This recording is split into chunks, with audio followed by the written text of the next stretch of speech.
Bonjour les amis, c'est Pichoston pour ceux et celles qui me connaissent. Bienvenue sur ma page de Pichoston TV.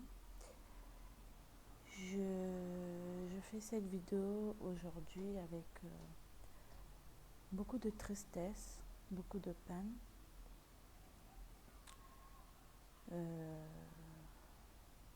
Car je suis un peu touchée, perturbée par le départ tragique de notre grand artiste, hein, parce que c'est quand même un grand artiste confirmé, Arafat. Mais c'est un gamin, pour moi, par rapport à moi, c'est un enfant. Et un enfant que j'ai vu commencer, j'ai vu démarrer. On a eu à se côtoyer parce que on a travaillé ensemble dans les années 2005, 2006. J'organisais des soirées sur Paris, à l'étage, et il venait dans mes soirées avec Mollard. Ils prestaient tous dans mes soirées, puis Houston, des soirées sucrées à l'étage sur les Champs-Élysées. C'était un gamin talentueux. Au début, il était calme. Après, il est devenu ce qu'il est devenu. Mais tout ça, c'est la gloire, le pouvoir, l'argent, malheureusement. Il y a des gens qui arrivent à le gérer, certains non. Mais aujourd'hui, j'ai très mal parce que,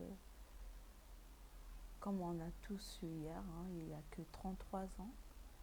33 ans, c'est très jeune. Il avait encore beaucoup à donner, il avait beaucoup encore à partager avec nous, avec ses fans. Il avait trop d'énergie. Moi, j'étais toujours impressionnée par son énergie, ce qu'il dégageait sur scène, dans ses vidéos. Même quand je regarde certaines de ses vidéos, on voyait toujours en lui l'énergie qu'il avait, la rage qu'il avait de travailler, de donner, à toujours impressionner ses fans et tout ça.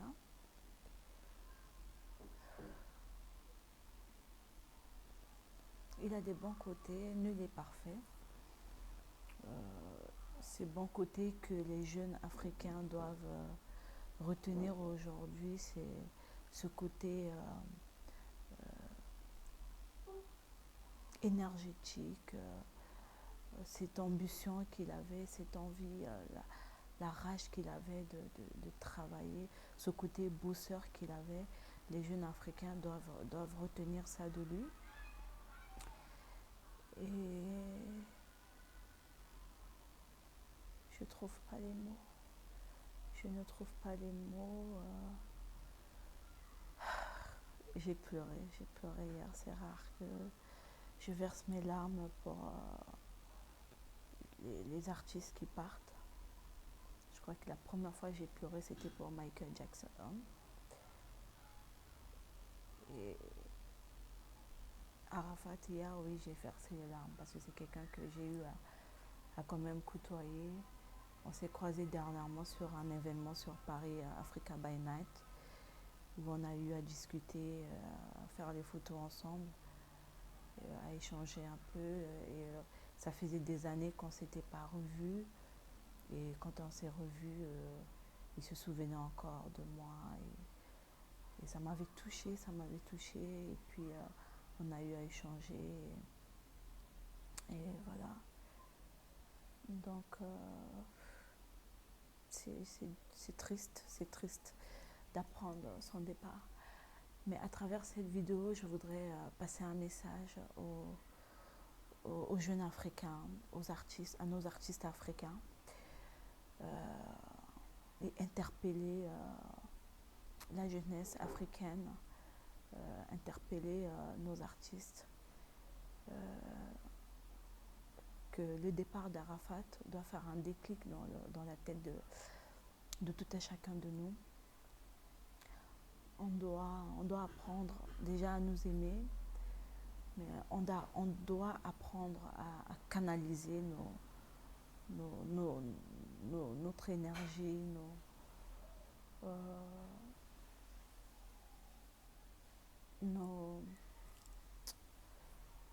nos sentiments et apprendre à se donner en Christ, parce que je ne sais pas, je ne connais pas la croyance de Arafat, mais j'espère que c'est quelqu'un qui connaît Dieu et qui prie. Et quand je regarde dans ses vidéos, il parle de Dieu. J'espère qu'il croyait vraiment en Dieu. Et interpeller la jeunesse sur la manière de vivre. Arafat est le deuxième ami quelqu'un que je perds. Je ne peux pas dire qu'on était des amis, mais bon, une connaissance.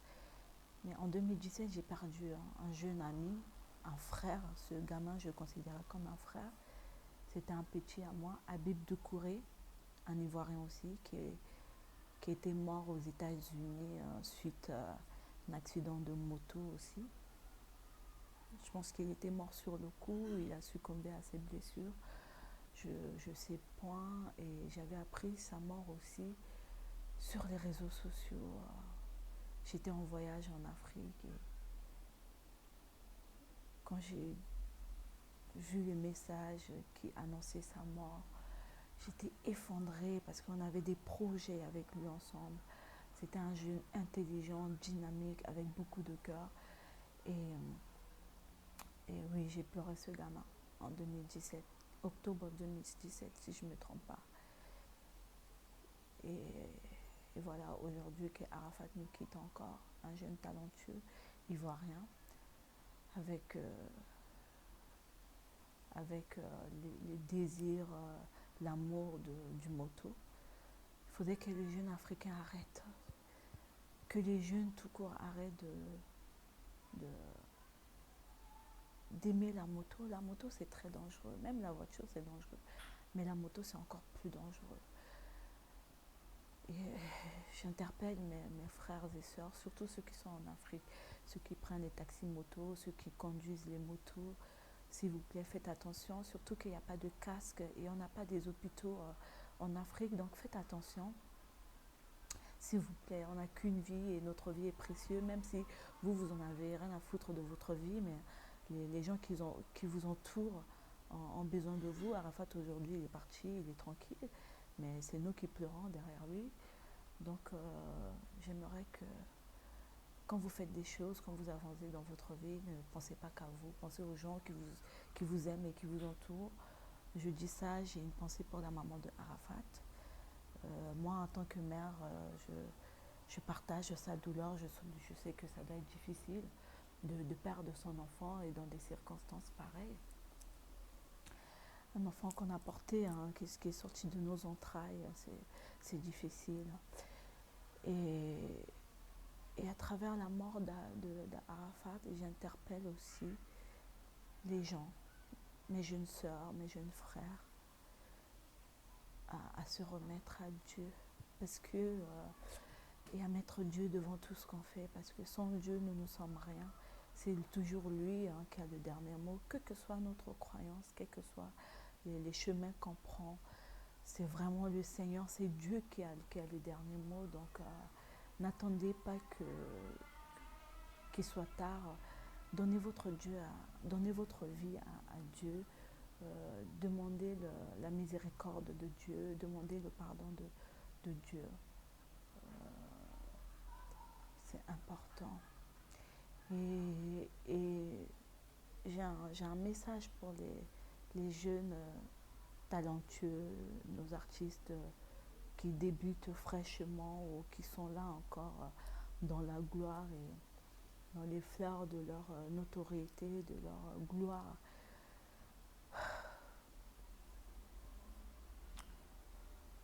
Je les interpelle à être humble. À être humble dans la vie, il faut être humble et de ne pas trop avoir la soif du pouvoir, la soif de notoriété, parce que la soif du pouvoir et de notoriété nous amène à prendre des chemins bizarres, des chemins à nous détourner de notre destinée que Dieu a prévue pour nous. La soif du pouvoir nous amène à faire des pactes avec Satan. Et souvent, nos jeunes artistes, souvent nos artistes ont tendance à... C'est les artistes du monde entier, hein, mais plus nos artistes africains, nos frères africains, souvent ils ont tendance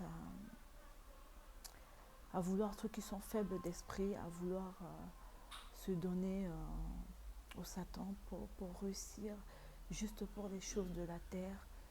Et c'est triste parce que ces choses-là nous amènent nulle part. On peut avoir la gloire, on peut avoir la notoriété, on peut avoir tous les moyens du monde, l'argent, mais quand on part avec rien. On laisse tout ça. Et des fois, pour ceux à qui l'argent leur monte à la tête, après qu'ils perdent leur identité, leur respect, leur éducation, qui deviennent insolents, qui deviennent méchants envers les gens qui les entourent, qui deviennent, je ne trouve pas de mots, je les interpelle à cet exemple-là de Arafat et les querelles entre les artistes. S'il vous plaît, mes frères et sœurs, arrêtons ça, les querelles entre les artistes africains. Je dis ça parce que je sais qu'il y avait eu des histoires entre Arafat et ses frères, ses autres frères artistes de la Côte d'Ivoire, comme on a vu pour Booba et Karis, malheureusement. Ce n'est pas des exemples. Et c'est triste parce que on ne connaît pas le lendemain, Donc il faut vivre dans l'amour, il faut vivre dans la joie et dans l'union, dans la solidarité, que de vivre avec la guerre et tout ça. Pour nous qui avons connu la guerre, qui ont vécu dans des pays en guerre, nous savons de quoi nous parlons. Moi, je suis de la Centrafrique. Aujourd'hui, c'est la fête de l'indépendance de la Centrafrique, de mon cher pays que j'aime tant. Et je me retrouve à Nantes en train d'organiser un événement par rapport à ça et par rapport à tous les pays de l'Afrique centrale qui sont en train de fêter leur fête de l'indépendance, parce que je sais qu'après la Centrafrique, c'est le Congo le 15 et le Gabon le 17. Je crois que le Tchad aussi, c'est dans les jours à venir, je ne sais plus. Et là, je me retrouve, au lieu d'organiser mon événement, je me retrouve à faire cette vidéo parce que hier, si j'étais dans l'organisation, quand j'ai appris la mort, ça m'a perturbée. Il y a des choses que je devais gérer hier que je n'ai pas pu gérer. Et là, aujourd'hui, entre les messages, les vidéos sur Facebook, j'ai décidé de faire cette vidéo. J'espère que cette vidéo va toucher des cœurs. J'espère que cette vidéo va interpeller des frères et sœurs. J'espère que cette vidéo va toucher les cœurs de mes frères et sœurs, à les amener à se remettre en question et à se dire c'est quoi notre destinée, c'est quoi, qu'est-ce qu'on a envie de faire de nos connaissances, de notre intelligence, de notre notoriété, de la gloire que Dieu nous a donné, de tout. Parce que Satan, tout ce que Satan nous donne, c'est dans un laps de temps. Alors que quand c'est Dieu qui donne, c'est l'éternité, c'est à l'infini. Et il faut comprendre ça, il faut se remettre en question et il faut poser le pour et le contre. Est-ce qu'on veut vivre avec Satan ou est-ce qu'on veut suivre Dieu? Et pour moi, le choix est clair, il n'y a même pas à réfléchir. Et j'espère que mes frères et sœurs qui sont dans le milieu artistique et autres réfléchiront dorénavant. Là, Arafat, c'était une icône. C'est quelqu'un qu'on a aimé, qu'on a détesté, mais qu'on aime quand même, parce que dans son caractère de agressif, machin, on aime en même temps. Il est aimé parce qu'il est talentueux, parce qu'il est intelligent, parce qu'il sait accrocher les gens, parce que c'est triste et j'ai mal, j'ai mal. Et il a laissé des enfants et c'est encore triplement mal, dur, je veux dire. Donc voilà, je m'arrête là. Je vous interpelle, mes frères et sœurs. J'ai beaucoup de peine, j'ai beaucoup de mal. Mais remettons-nous en question. Avec la mort de Arafat, remettons-nous en question. Et en même temps aussi, je demande aux jeunes Africains qui sont dans le milieu de la musique, du cinéma et autres, rapprochez-vous des anciens, prenez conseil auprès des anciens. Demandez aux anciens, Papa Wemba, il est parti à quel âge? Kofi Olomide, il est encore là. Les Manu Dibango, on a encore des anciens qui sont là. Rapprochez-vous d'eux, demandez-leur. Comment ils ont fait pour être là encore pendant toutes ces années? Kofi, il doit avoir quoi? Dans les 50 ans, 60 ans passés. Manu Dibango, il a quel âge? Demandez-leur des conseils pour ce qu'ils ont fait, comment ils ont fait pour vivre aussi longtemps. Parce que ça me fait mal au cœur de perdre des jeunes frères, des jeunes Africains talentueux aussitôt, aussi vite. Rapprochez-vous des anciens.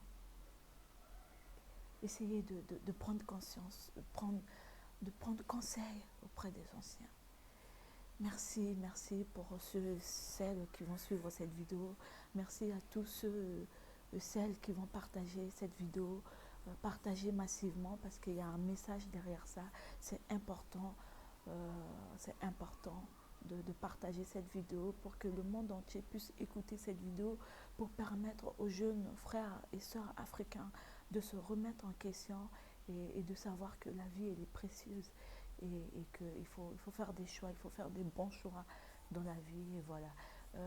Une grande pensée pour la maman de Arafat, beaucoup de courage. Une grande pensée pour la mère de ses enfants, pour ses amis. J'ai une grande pensée pour Molar avec qui on a travaillé aussi, les gens de son groupe. Vraiment, je suis de tout cœur avec mes frères et sœurs ivoiriens.